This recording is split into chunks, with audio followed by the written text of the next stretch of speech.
Le ministre angolais de la Défense, João Lourenço, a été proposé pour prendre la tête du parti MPLA au pouvoir par le président José Eduardo dos Santos. C'est ce qu'a annoncé la radio dite Radio nationale de Angola. Il sera ainsi le candidat officiel lors des élections générales de 2017.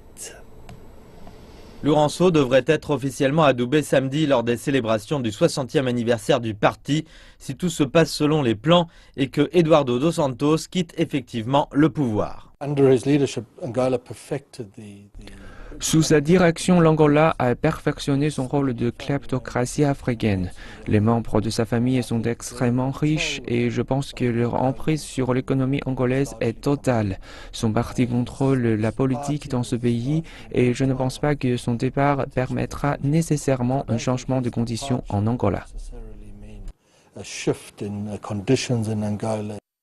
Si João Lourenço est candidat à la présidentielle, il est peu probable qu'il puisse changer les choses.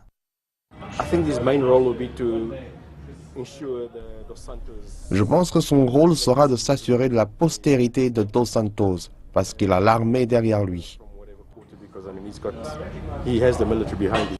La route du changement a été préparée avec soin, selon les analyses de ce PDG.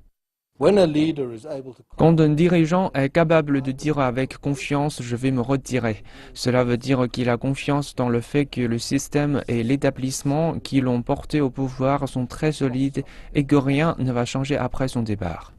L'emprise de la famille dos Santos sur le pays va bien au-delà de la sphère économique. Ce qui a été bizarre lors du dernier congrès, c'est que pour la première fois, José était aussi là et a voté au sein du comité central. José et Westwicha dos Santos, la fille, et Zenou Filomeno, l'un de ses fils, qui a aussi voté au sein du comité central. Lui par le biais de l'aile des jeunes, elle par le biais de la Ligue des femmes. Avec ces dernières évolutions, il est peu probable que l'on assiste à un changement de régime. Vous voulez qu'il y ait un changement forcé, mais si personne n'est poussé vers la sortie à l'exil, cela veut dire que sous la surface, il y a le commencement d'un changement dans le système ou une sorte d'instabilité.